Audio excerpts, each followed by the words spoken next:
এই গল্পটা আজও আমাদের গ্রামে কেউ জোরে বলে না। পুজোর রাত, ঢাকের আওয়াজ, আলোয় ভরা মণ্ডপ। আর ঠিক তখনই মাঝরাত পেরোলো। একটা নির্জন পুরনো ঘর থেকে শোনা যায় এক নারীর কান্না। তার নাম হচ্ছে পেতনি চন্দ্রমালিনী। না, ও কোনো সাধারণ পেতনি ছিল না। ও ছিল এক তান্ত্রিক ব্রাহ্মণের স্ত্রী, যাকে লোকজন পাগল ভেবে জ্যান্ত পুড়িয়ে দিয়েছিল পুজোর আগের রাতে। আর তার অভিশাপ এখনো ঘুরে বেড়ায় 1 বছর পর পর সেই পুজোর রাতে। ঘটনাটা শুরু হয়েছিল 2003 সালের দুর্গাপুজোয়।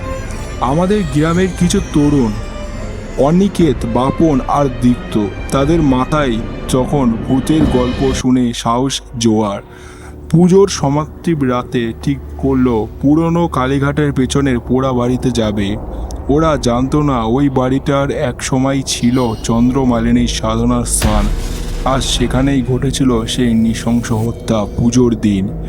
ওরা গেল রাতে, চারিদিকে আলো ঝলমল, বাজছে ঢাক, কিন্তু ওই পুরনো দালালে অন্ধকার গাঢ় হয়ে আছে। দেওয়ালের পাতা জং ধরা এবং আয়নাগুলো ছেঁড়া পর্দা, আর এক কোণায় একটা কালী ঠাকুরের ভাঙা মূর্তি। দেয়ালের গায়ে সিঁদুর খেলা এবং সিঁদুর লেখা না কিছু নাম, আর কিছু লেখা আছে, মা কে ঘুম পাড়িও না, জাগলে ও জাগবে এবং আগুনও জ্বলবে। এইরকম ভাবে সেই দেয়ালে লেখা রয়েছে। তারপর বাপন বলল, দেখেছিস এই লেখা? এগুলো কি কেউ আজকের দিনে লিখবে? অনিকেত হেসে বলল, সব ভূতের গল্প দাদা, আসল ভূত তো ঘরে বসেই বসেই ভয় দেখায়। কিন্তু দীপ্ত কিছু বলল না। ও এক খ্রিস্টে তাকিয়ে রইল একদিকে। সেই দিকে থেকে হালকা কুয়াশা উঠেছে। কুয়াশার মধ্যে একটা অন্ধকার একটি ছায়া আস্তে আস্তে সামনে আসছিল। তিনজনের চোখ বড় হয়ে গেল। বাতাস হঠাৎ থেমে গেল। ঢাকের আওয়াজ দূরে মিলিয়ে গেল। আর তখনই সেই ছায়া বলল, তোরা জাগলেই আমাকে, তোরা এবার পুড়বি তোরা। যেহেতু তোরা আমাকে জাগিয়েছিস সেই কারণে তোরা পুড়বি। এইভাবে সেই ছায়া মূর্তিটা বলতে লাগলো। ছায়াটা হঠাৎ আগুন হয়ে ছড়িয়ে পড়ল। চারিদিকে তিনজন চিৎকার করে বেরিয়ে এলো, কিন্তু দরজা তখনও বন্ধ। ভেতরে পুজোর ঘন্টা আওয়াজ শুরু হলো, আর সেই কালীমূর্তির চোখ থেকে গড়িয়ে পড়ল লাল রক্ত। দীপ্ত জ্ঞান হারালো।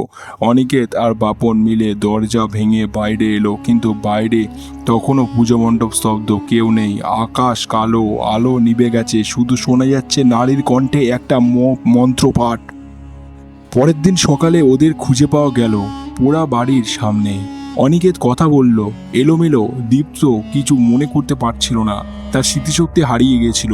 আর বাপন ওর শরীর জুড়ে সিঁদুরের দাগ, কপালে ত্রিশূল আঁকা। গ্রামের মোড়ল বলছিল ওরা জাগিয়ে দিয়েছে, এবার প্রতি পুজোয় সে ফিরে আসবে। আজও প্রতি পুজোর অষ্টমী রাতে যদি কেউ ওই পোড়া বাড়ির দিকে তাকায়, দেখবে একটা সাদা শাড়ি পরা মেয়ে, চোখ লাল, কপালে আগুনের মতো সিঁদুর, এবং তাকিয়ে আছে, এবং তোমার চোখে রেখে তারা কথা বলবে, এবং তারা হচ্ছে একটি ভূত। তো বন্ধুরা, আজকের এই ভিডিওটা দেখে তোমরা কি শিক্ষামূলক বার্তা পেলে সেটা তোমাদেরকে আমি বলে দিচ্ছি। ভূতের থেকেও ভয়ানক হলো অতীতের পাপ। এবং পুজো আলো নিয়ে আসে ঠিকই, কিন্তু কেউ কেউ সেই আলোয় জেগে উঠে প্রতিশোধ নিতে। সব কৌতূহল ভালো না, কিছু দরজা খুললে আলো নয়, আগুন বেরিয়ে আসে। সো বন্ধুরা, আজকের এই ভিডিওটা তোমাদের কেমন লাগলো অবশ্যই ভিডিওর কমেন্টে জানাবে। এবং তোমাদের জন্য বলে দিই, আমাদের অবশ্যই এই চ্যানেলটি তোমাদের জন্য আমরা ওপেন করেছি, তো অবশ্যই তোমরা এই চ্যানেলটিকে সাপোর্ট করবে। চ্যানেলটিকে সাবস্ক্রাইব করে বেল আইকন বাজিয়ে রাখো। Thank you for watching this video.